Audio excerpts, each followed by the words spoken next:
Welcome back to my channel travel with Selvi. இப்படி சொல்லியே ரொம்ப நாள் ஆன மாதிரி இருக்குது. ரொம்ப நாள் ஆயிடுச்சு. லாங் வீடியோவே எடுக்கிறதே இல்லை, ஷார்ட்ஸ் மட்டும்தான்.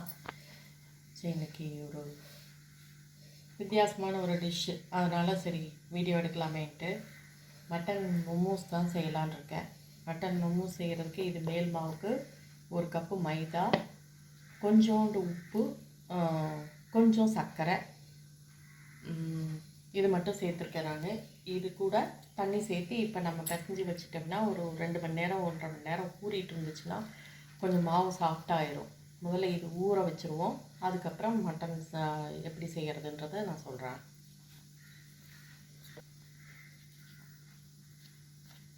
கொஞ்சம் ரொம்ப கெட்டியாக இல்லாமல் கொஞ்சம் தளர பிசைஞ்சுக்கணும்.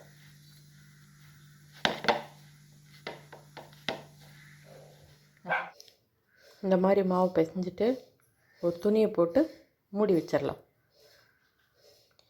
ஒரு 1 மணி நேரம் வதக்கிறதுக்கு ஒரு பச்சை மிளகா, ஒரு 5-6 பல் பூண்டு,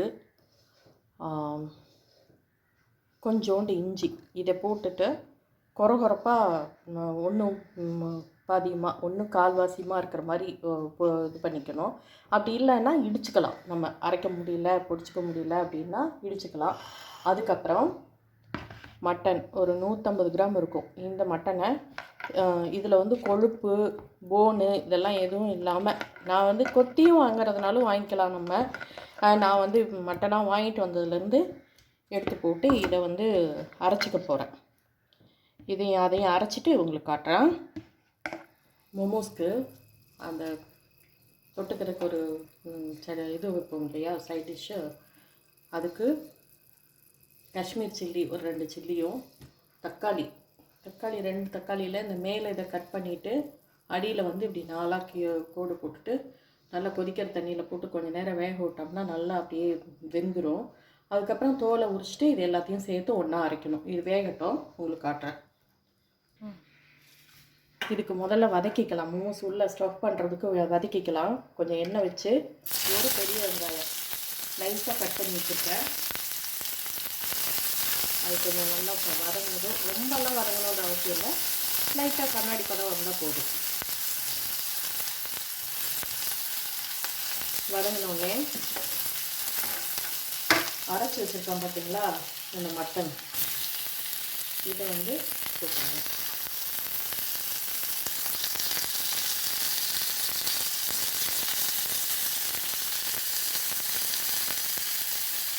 இது போட்டுட்டு இது கூட வந்து நம்ம புதைச்சி வச்சுருக்கோம்ல இஞ்சி பூண்டு பச்சை மிளகாய், அதையும் போட்டோம்னா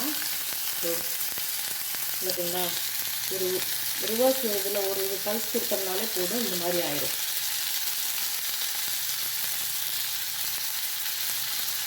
அவ்வளோதான். இதில் கொஞ்சம் வதக்கி வேக விட்டுட்டோம்னா மட்டன் இல்லையா, அதனால் சிக்கன் தான் நம்ம வந்து வேக வச்சாக்கா கூட பரவாயில்ல. மட்டன்னா கொஞ்சம் வேக வச்சு எடுத்துக்கிட்டோம்னா தான் இல்லை ஸ்டஃப் பண்ணி அதுக்கப்புறம் ஸ்டீம் பண்ணுறதுக்கு நமக்கு சரியாக இருக்கும். ஆக்சுவலாக நானுமே வந்து மட்டன் மோமோஸ் தான் ஃபஸ்ட் டைம் நான் செய்கிறேன். நான்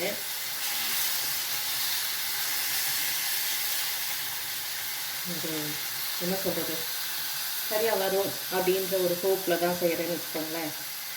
ரொம்ப நாள் ஆச்சு உங்கள்கிட்ட எல்லாம் நீளமாக பேசி. எப்படி இருக்கீங்க?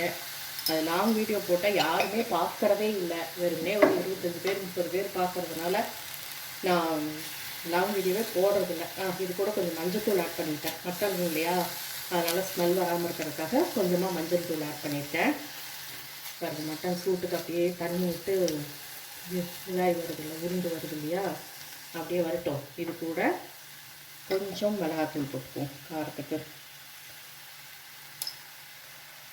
பச்சை மிளகாய் போட்டிருக்கோம், இருந்தாலும் கொஞ்சம் கலரும் இருக்கும். லைட்டாக நான் காஷ்மீர் சில்லி தான் போட்டிருக்கேன், அதனால் காரம் உரைக்காது. கொஞ்சம் கலரும் இதுவும் வரும், அதுக்காக வேண்டி கொஞ்சமாக லைட்டாக பெப்பர் தூள். காரம் ரொம்ப வேண்டாம், அதனால் நான் லைட்டாக போட்டுருக்கேன். கொஞ்சம் காரம் வேணும்னு நினைக்கிறவங்க இன்னும் கொஞ்சம் நீங்கள் சேர்த்துக்கோங்க. அளவுக்கு பொறுத்து நீங்கள் போட்டுக்கோங்க. அதுக்கு தகுந்த மாதிரி பச்சை மிளகாயை போட்டுக்கோங்க. இப்படி உருளும் போதே கொஞ்சம் நீங்கள் அப்படியே சின்ன சின்ன பீஸாக கொட்டி விட்டுக்கோங்க. அப்படியே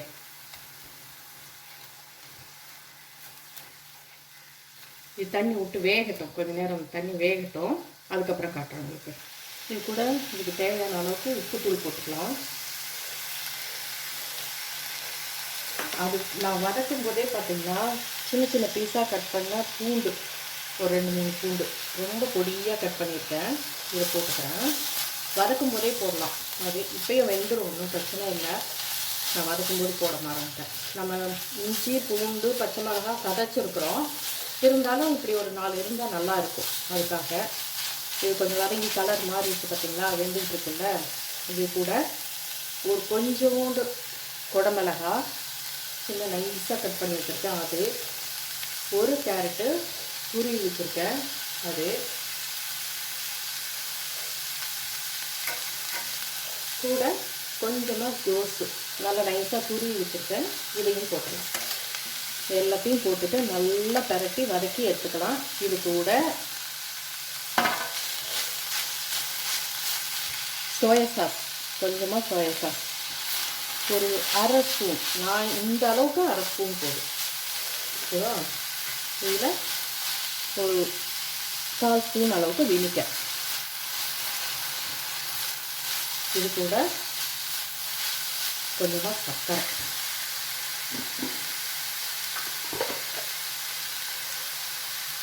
நான் நாட்டு சர்க்கரையே போடுறேன், ஒயிட் சர்க்கரை போடாமல். அவ்வளோதாங்க. இதை நல்லா பரட்டி எடுத்துக்குவோம் உள்ள ஸ்டஃபிங்க்கு. ஏன்னா ஓரளவுக்கு பாதி வெந்திருந்தால் கூட மட்டன் திரும்ப நம்ம மோமோஸ் வேக வைக்கிறோம் இல்லையா, அப்போ ஓரளவுக்கு வெந்துடும். கொஞ்சம் மோமோஸை வந்து மட்டன் மோமோஸை உடனே எடுக்காமல் ஒரு 10-12 நிமிஷம் நல்லா தாராளமாக வேக விட்டு எடுத்தோம்னா சரியாக இருக்கும். ஆனால் இப்போயே மட்டன் வெந்துருச்சு, நல்லா நைஸாக அரைச்சிட்டோம் இல்லையா, அதனால் நல்லா வெந்துருச்சு. இது கொஞ்சம் வதங்கட்டும், உங்களுக்கு காட்டுறேன். தக்காளியும் வெந்துருச்சு. இப்போ நிறுத்திட்டு இதை எடுத்துட்டு இதை அரைச்சிக்கலாம். அந்த சட்னிக்கு கொஞ்சமாக பேனில் எண்ணெய் ஊற்றிட்டு நல்லா நைஸாக பொடியாக கட் பண்ணால் பூண்டு ஒரு 2-3 பல் சேர்த்து லைட்டாக வதக்கிட்டு, ரொம்ப சவக்கு வதக்கணுன்ற அவசியம் இல்லை, லேசாக வதக்கினா போதும். இந்த தக்காளியும் மிளகாயும் வேக வச்சு அரைச்சி வச்சுருக்கோம் பார்த்தீங்களா, அதை சேர்த்துக்கலாம்.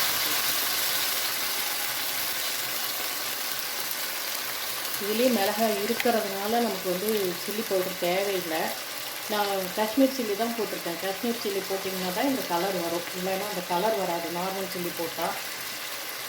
அதே மாதிரி இப்போ காரம் பத்தலைனாலும் நீங்கள் வந்து காஷ்மீர் சில்லியே போட்டுக்கோங்க, சில்லி பவுடரே போட்டுக்கோங்க, தேவைன்னா. இது கூட ஒரு 1/2 ஸ்பூன் அளவுக்கு சுகர், இதுக்கு தேவையான அளவுக்கு உப்பு, அப்புறம் ஒரு 2 drops வினிகர், அதே அளவுக்கு 2 drops சோயா சாஸ் எல்லாம் சேர்த்து நல்லா கலக்கிட்டு, இது கிட்டத்தட்ட உங்களுக்கு வந்து ஹோட்டலில் கொடுக்குறாங்க இல்லைங்களா, கிட்டத்தட்ட இல்லை, சரியாக பண்ணால் அதே டேஸ்ட் வரும். இது கூட tomato sauce, ketchup, tomato ketchup ஒரு 1 ஸ்பூன் அளவுக்கு, அது போட்டிங்கன்னா தான் உங்களுக்கு வந்து அந்த டேஸ்ட்டே கொடுக்கும். ஆட் பண்ண வேண்டியது இவ்வளோ தான். இப்போ இந்த ஸ்டேஜில் நீங்கள் உப்பு காரம் பார்த்துக்கிட்டு எது தேவையோ, உங்களுக்கு உப்பு தேவையாக இருந்தால் உப்பு, காரம் தேவையாக இருந்தால் காரம் நீங்கள் ஆட் பண்ணிக்கோங்க. இது கொஞ்சம் நல்லா கொஞ்சம் திக்கானோடனையும் கன்சிஸ்டன்சி வந்தோடனே இறக்கிற வேண்டியது தான். இது ரொம்பலாம் இது கொதிக்கணும் அப்படின்றதுக்காக விடணுன்ற அவசியம் இல்லை, ஏன்னா நம்ம ஏற்கனவே வெந்த தக்காளி தான், அதனால் அந்த அளவுக்கு வேணுன்ற அவசியம் இல்லை. நம்மளோட சாப்பிட்ற அளவுக்கு கன்சிஸ்டன்சிக்கு, தொட்டுக்கிற அளவுக்கு கன்சிஸ்டன்சிக்கு எடுத்தோம்னாலே போதும்.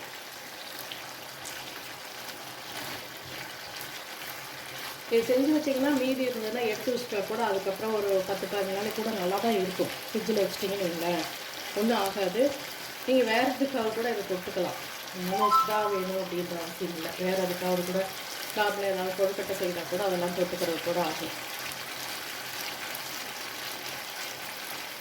அவ்வளோதான், நான் அடுப்பை நிறுத்திட போகிறேன். இந்த சூட்லேயே கொஞ்சம் நேரம் இருந்துச்சுனாலே இன்னும் கொஞ்சம் திக்காய்க்கும். அவ்வளோதான் அவ்வளோதான் அடுப்பை நிறுத்திட்டேன். என் சூட்லேயே இருந்துச்சுன்னா எனக்கு கொஞ்சம் திக்காகும். இது நமக்கு தொட்டுக்கிற கன்சிஸ்டன்சி இருக்கும் பார்த்துக்கோங்களேன். அதுதான் நல்லா ஒரு மணி நேரம் ஊறின மாவை இந்த மாதிரி கொஞ்சம் சின்ன சின்ன உருண்டையாக உருட்டி வச்சுக்கிட்டு நிறைய மாவு போட்டுக்கணும். அப்போ தான் கொஞ்சம் உங்களுக்கு மெலிசாக தேய்க்க வரும்.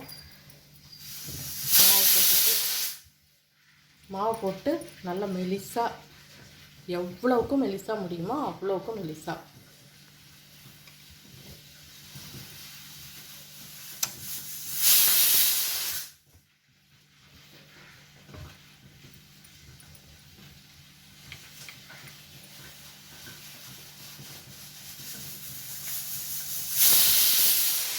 அப்படி உங்களுக்கு ரவுண்டாக வரலை அப்படின்னா நீங்கள் நல்லா பெருசாக உருண்டை எடுத்து கொஞ்சம் தேய்ச்சிட்டு கூட மெலிசாக தேய்ச்சிட்டு ஏதாவது கட்டரை வச்சு கட் பண்ணிக்கோங்க.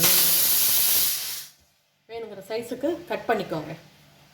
அவ்வளோதான். இந்த மாதிரி நிறைய எல்லாத்தையும் தேய்ச்சி போட்டு வச்சுக்கலாம். தேய்ச்சி போட்டு இப்போ தேய்ச்சி வச்ச இது மேலே, மாவு மேலே நம்ம செய்து வச்சுருக்கோம் இல்லைங்களா மட்டன் இது மசாலா, அதை வச்சுட்டு இப்படி சாரி மடிக்கிற மாதிரி, மடிப்பு மடிக்கிற மாதிரி இப்படி மடிச்சுட்டே வரணும். சொல்ல மறந்துட்டேன், அந்த மட்டன் வதக்கணும் பார்த்திங்களா, அது கூட கொஞ்சம் பொடியாக நறுக்குன்னா கொத்தமல்லி தலை ஆட் பண்ணிக்கணும்.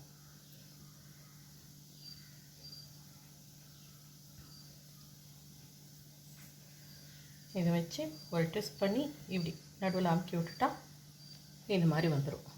அவ்வளோதான். இதே மாதிரி எல்லாத்தையும் செஞ்சு பாருங்கள். பிளேட்டில் கொஞ்சம் எண்ணெய் தடவிட்டு ஸ்டீமரில் வச்சு வேக வச்சு எடுத்துக்கணும். கொஞ்சம் கேப் விட்டு வைக்கணும், ஒட்டி வைக்கக்கூடாது. அந்த மாதிரி ஓகேங்களா. எல்லாத்தையும் செய்துட்டு நான் வேக வைக்கும்போது காமிக்கிறேன். குறைஞ்சதும் ஒரு 10லேருந்து 12 நிமிஷமாவது நம்ம வேக வைக்கணும். அது